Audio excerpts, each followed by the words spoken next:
Good morning students, प्यारे विद्यार्थियों। इससे पहले हमारा एक वीडियो आया था, वो पाचन तंत्र से संबंधित था।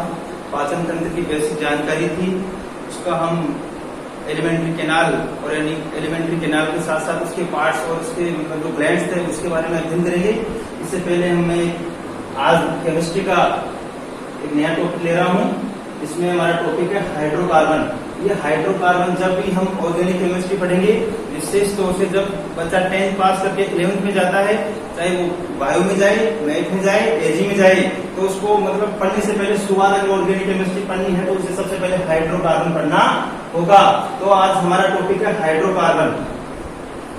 थोड़ा इसको पहले शब्दों को, हाइड्रो और कार्बन मतलब हाइड्रोजन और कार्बन दो परमाणुओं के मिलने से जो यौगिक बनता है उसे हाइड्रोकार्बन कहते हैं। हाइड्रोजन और कार्बन। हाइड्रोजन आवर्त सारणी में 1 नंबर पे आता है। परमाणु क्रमांक इसका 1 है, इसकी परमाणु संख्या 1 है। प्यारे विद्यार्थियों, परमाणु संख्या क्या होती है? किसी परमाणु के नाभिक में प्रोटॉन की संख्या उसकी परमाणु संख्या कहलाती है। और ये आवर्त सारणी में 6ठे स्थान पे आता है। मतलब कहने का मतलब इसकी परमाणु संख्या 6 है। किसकी? कार्बन की। परमाणु संख्या का मतलब इसके नाभिक में प्रोटॉन की संख्या 6 है। तो मैंने कहा कि मतलब हाइड्रोजन और कार्बन के मिलने से, ऐसे भी कह सकते हो, कार्बन और हाइड्रोजन के मिलने से जो यौगिक बनते हैं उसे हाइड्रोकार्बन कहते हैं। अब ये हाइड्रोकार्बन कितने प्रकार के होते हैं? मुख्य रूप से 2 प्रकार के होते हैं, एक विभ्रंत हाइड्रोकार्बन और एक सवृत हाइड्रोकार्बन। अब मैंने हाइड्रोकार्बन का जो क्लासिफिकेशन किया है वो किस आधार पर किया गया है? कार्बन कार्बन के जुड़ने की चेन के आधार पर। अगर कार्बन कार्बन एक रेखा में जुड़ता है तो उसे क्या कहेंगे? विभ्रंत, यानी बिना वृत्त के, मतलब कार्बन कार्बन एक रेखा में होंगे, वृत्त के रूप में नहीं होंगे।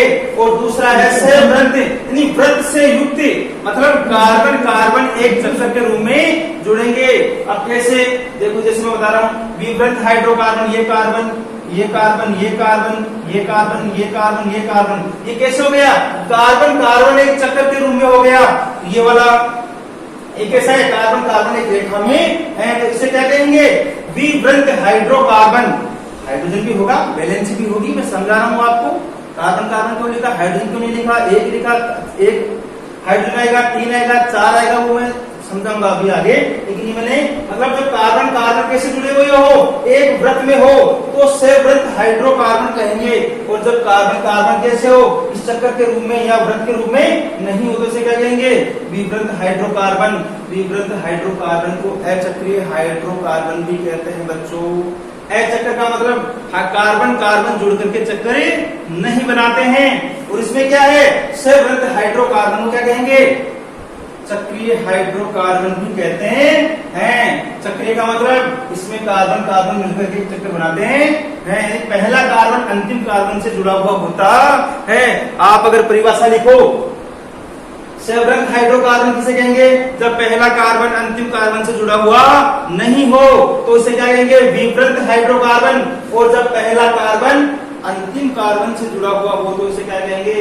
सवृत हाइड्रोकार्बन कहते हैं। अब देखो, हाइड्रोकार्बन देख लिया। हाइड्रोकार्बन को हमने क्या कितने भागों में बांटा? 2 भागों में। और बांटने का आधार क्या था? पहला कार्बन मतलब श्रृंखला के रूप में, श्रृंखला मतलब कार्बन कार्बन एक वृत्त के रूप में जुड़ा हुआ है या कार्बन कार्बन वृत्त के रूप में नहीं होकर सरल रेखा में है। इस आधार पर मतलब श्रृंखला के आधार पर। इसके बाद में है विभ्रंत हाइड्रोकार्बन। विभ्रंत हाइड्रोकार्बन में मैंने बता दिया, हाइड्रोकार्बन है, कार्बन और हाइड्रोजन का होगा, लेकिन कैसा होगा? एक खुली श्रृंखला में होगा, चेन मतलब जुड़ा हुआ, पहला कार्बन अंतिम कार्बन से जुड़ा हुआ नहीं होगा। तो विभ्रंत हाइड्रोकार्बन कितने प्रकार के? 2 प्रकार के, एक संतृप्त हाइड्रोकार्बन और एक असंतृप्त हाइड्रोकार्बन। सैचुरेटेड हाइड्रोकार्बन और अनसैचुरेटेड हाइड्रोकार्बन। सैचुरेटेड हाइड्रोकार्बन का एग्जाम्पल है एल्केन, और असंतृप्त हाइड्रोकार्बन का उदाहरण है एल्कीन और एल्काइन। अब मैं पूछूं बेटा, एल्केन क्या है? एल्केन की परिभाषा कौन बताएगा? तो एल्केन की परिभाषा इसी में, सब कुछ इसी में छुपा हुआ है। देखो आपसे पूछे एल्केन की परिभाषा, एल्केन की परिभाषा क्या बताओगे? एल्केन क्या है? एक हाइड्रोकार्बन है। कौन सा हाइड्रोकार्बन है? विवृत हाइड्रोकार्बन है, और विवृत हाइड्रोकार्बन भी संतृप्त हाइड्रोकार्बन है। तो संतृप्त हाइड्रोकार्बन क्या होता है? देखो बेटा, संतृप्त हाइड्रोकार्बन में जब कार्बन और कार्बन के बीच में सिंगल बॉन्डिंग होती है, जब कार्बन और कार्बन के बीच में एकल बंध होता है, तो वो संतृप्त हाइड्रोकार्बन कहलाता है। और असंतृप्त हाइड्रोकार्बन, जिसमें कार्बन और कार्बन के बीच में या तो डबल बॉन्डिंग हो या फिर ट्रिपल बॉन्डिंग हो, तो उसे असंतृप्त हाइड्रोकार्बन कहते हैं। समझ में आया? तो एल्केन क्या है? एल्केन एक संतृप्त हाइड्रोकार्बन है, विवृत हाइड्रोकार्बन है और हाइड्रोकार्बन है। इसी प्रकार से असंतृप्त हाइड्रोकार्बन, संतृप्त हाइड्रोकार्बन की परिभाषा क्या दोगे? ऐसे हाइड्रोकार्बन या संतृप्त हाइड्रोकार्बन की परिभाषा क्या दोगे? ऐसे विवृत हाइड्रोकार्बन जिसमें कार्बन कार्बन के बीच में सिंगल बॉन्डिंग होती है, क्या कहलाओगे? संतृप्त हाइड्रोकार्बन ही कहलाएगा। इसी प्रकार से असंतृप्त हाइड्रोकार्बन की परिभाषा क्या दोगे? सब कुछ इसी में लिखा हुआ है बोर्ड के ऊपर, देखो इसको। असंतृप्त हाइड्रोकार्बन ऐसे विवृत हाइड्रोकार्बन जिसमें कार्बन कार्बन के बीच में या तो डबल बॉन्डिंग होती है या ट्रिपल बॉन्डिंग होती है, क्या कहलाएगा? असंतृप्त हाइड्रोकार्बन कहलाएगा। आया नहीं आया समझ में? इसका एग्जाम्पल क्या है? एल्कीन और एल्काइन। आगे देखते हैं इसके बाद और। यहाँ आ जाओ, सवृत हाइड्रोकार्बन हमने देख लिया। कार्बन कार्बन, जब पहला कार्बन अंतिम कार्बन से जुड़ा हुआ हो तो क्या बताएंगे? कार्बन श्रृंखला कैसे जाएगी? चक्रीय हो जाएगी, चक्र में हो जाएगी, वृत्त के रूप में हो जाएगी। इसी प्रकार से दो प्रकार का होता है सवृत हाइड्रोकार्बन, एलिसाइक्लिक हाइड्रोकार्बन और एरोमेटिक हाइड्रोकार्बन। अब देखो बेटा, ये भी चक्र में होगा, पहला कार्बन अंतिम कार्बन से जुड़ा हुआ होगा, ये भी पहला कार्बन अंतिम कार्बन से जुड़ा हुआ होगा। अंतर क्या है? ये भी चक्र में है, ये भी चक्र में है, ये भी वृत्त में है, ये भी वृत्त में है। इसमें भी पहला कार्बन अंतिम कार्बन से जुड़ा हुआ है, इसमें भी पहला कार्बन अंतिम कार्बन से जुड़ा हुआ है। लेकिन डिफरेंस क्या है? इसमें जो पहला कार्बन अंतिम कार्बन से जुड़ा होगा, मतलब जो चक्र में सारे कार्बन होंगे वो सारे सिंगल बॉन्डिंग में होंगे, और इसमें सिंगल बॉन्डिंग और डबल बॉन्डिंग होगी। जैसे देखो, सारे कार्बन कार्बन के बीच में एकल बंध है, एकल बंध, सब एकल बंध है नहीं है, तो ऐसे क्या करेंगे? Alicyclic hydrocarbon. अगर और जैसे ये कार्बन सिंगल बॉन्डिंग,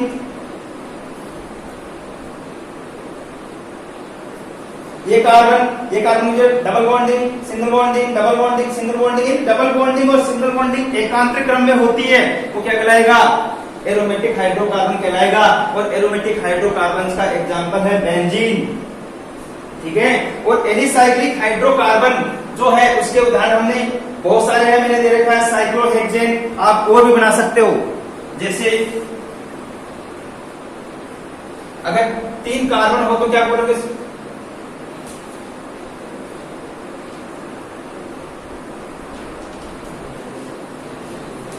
साइक्लोप्रोपेन,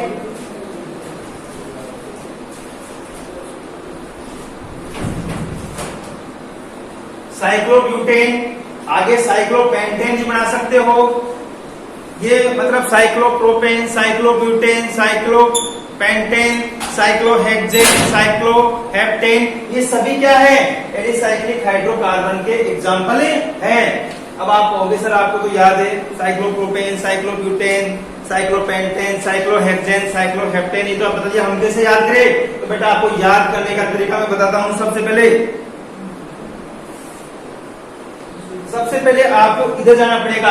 इधर देखो, पहले समझो। एल्केन का सूत्र होता है CnH2n+2। ये एल्केन का सूत्र होता है, और हमें पता है एल्केन क्या है? एल्केन संतृप्त हाइड्रोकार्बन है, और हाइड्रोकार्बन है तो क्या जाएगा? इसके मिलने से बनेगा, ये कार्बन और हाइड्रोजन के मिलने से बनेगा। एन संख्या है, एन 1 2 3 4 कुछ भी हो सकती है। अगर मैं C बराबर 1 रखूंगा तो यहाँ पर 1 हो जाएगा, तो S बराबर हो जाएगा 4। तो CH पहला एल्केन कौन सा है? CH4 बनेगा। अगर 2 रखूंगा तो क्या जाएगा? C2H6 हो जाएगा।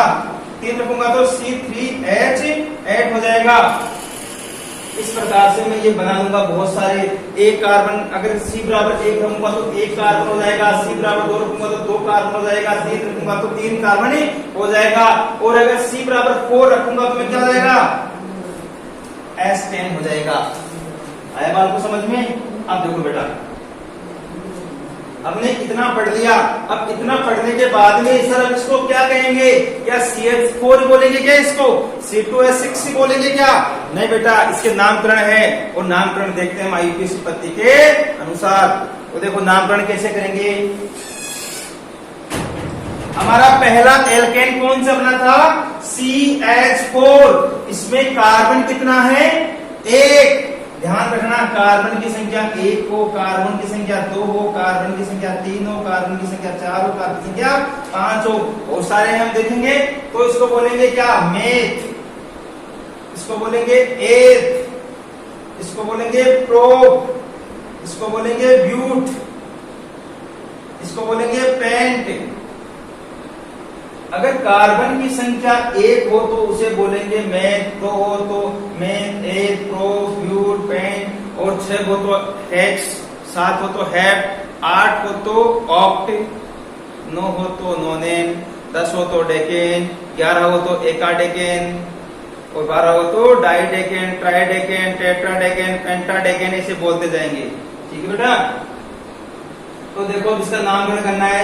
अब इसके ये ध्यान रखना, कार्बन की संख्या, इसका सूत्र जाएगा CH4, इसका जाएगा C2H6, इसका जाएगा C3H8, इसका जाएगा C4H10, इसका जाएगा C5H12। अब देखो इसमें इसका जो पूर्व लग्न है वो क्या है, ये ध्यान रखना है आपको। इसमें नामकरण में 2 चीजों का ध्यान रखना है, पूर्व लग्न और एक अनुलग्न। तो पूर्व लग्न तो क्या होता है? पूर्व लग्न तो होता है कार्बन की संख्या, ये पूर्व लग्न है। और इसमें अनुलग्न लगता है एन, इसमें लगता है इन, इसमें लगता है आइन। प्यारे विद्यार्थियों, समझ में आया कि नहीं आया?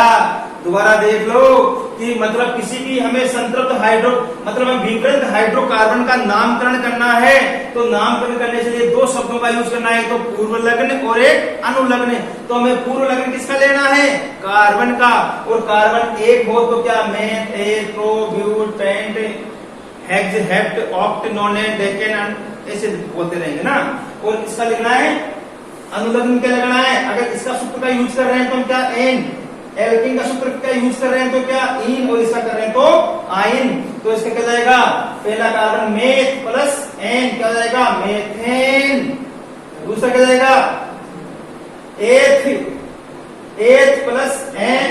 एथ क्या गया? 2 कार्बन का आ गया एथ, एथ प्लस एन, क्या जाएगा? एथेन। इससे क्या जाएगा? प्रोप प्लस एन, क्या जाएगा? प्रोपेन। इससे क्या जाएगा? But plus N, butane. क्या जाएगा? पेंट प्लस पेंट, कार्बन का, और प्लस एन क्या जाएगा? पेंटेन। इस प्रकार से हम इस प्रकार से methane, ethane, propane, butane, pentane, hexane, heptane, octane, नोनेन, decane ये बना सकते हैं। अगर आपका एल्केन का नामकरण समझ में आ गया तो आपको सभी समझ में आ गया। इसका भी करोगे, क्या लगाओगे? इसमें सूत्र क्या बनाओगे? पहला सूत्र इसका एल्केन का है क्या? CnH2n है। देख लो इसको भाई,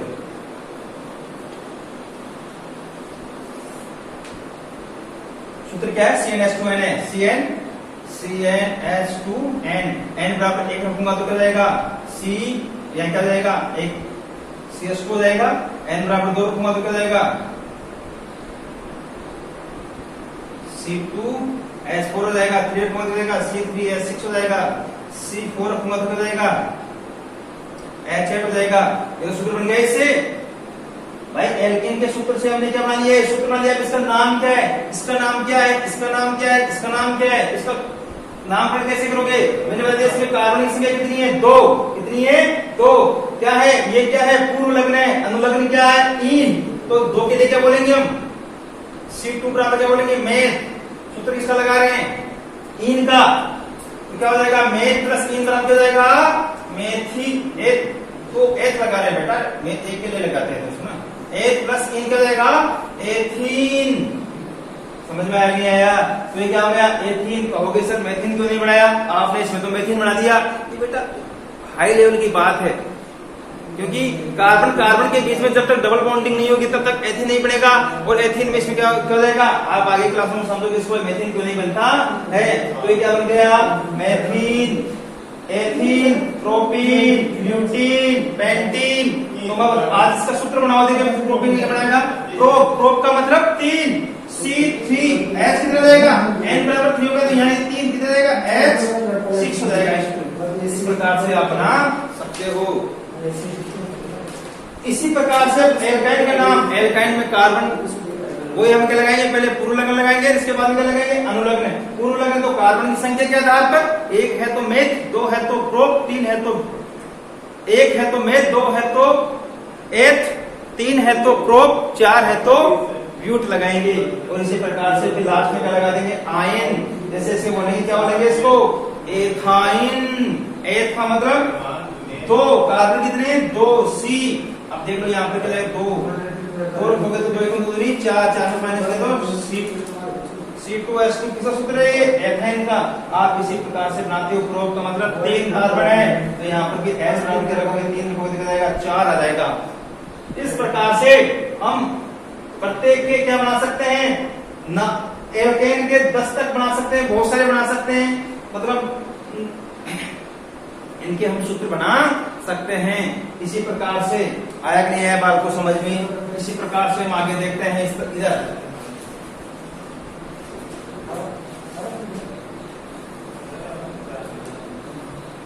इधर देखो। अब इसके बाद में एलिसाइक्लिक हाइड्रोकार्बन मैंने बताया भी था, इसमें कार्बन कार्बन कार्बन क्या होते हैं, चक्र के रूप में होते हैं, लेकिन क्या होते हैं, सारे कार्बन कार्बन के बीच में सिंगल बॉन्डिंग होती है। और इसमें क्या होता है, कार्बन कार्बन क्या होता है, चक्र के रूप में होता है, लेकिन डबल बॉन्डिंग और सिंगल बॉन्डिंग दोनों उपस्थित होती है। इस प्रकार से आज हमारा ये हाइड्रोकार्बन वाला टॉपिक खत्म होता है। धन्यवाद विद्यार्थियों। आज अब इसके बाद में हम आगे पढ़ेंगे पाचन तंत्र। हमारा जो वीडियो है पाचन तंत्र में पढ़ेंगे। हमारा जो टॉपिक बच रहा है उसमें माउथ है, माउथ के बाद में फेरिंग्स है, एसोफेगस है, एसोफेगस के बाद में मतलब स्टोमक है, स्मॉल इंटेस्टाइन है, लार्ज इंटेस्टाइन है, इसके बाद में रेक्टम है, एनएस है, तो पढ़ेंगे इसको ना। थैंक यू, धन्यवाद।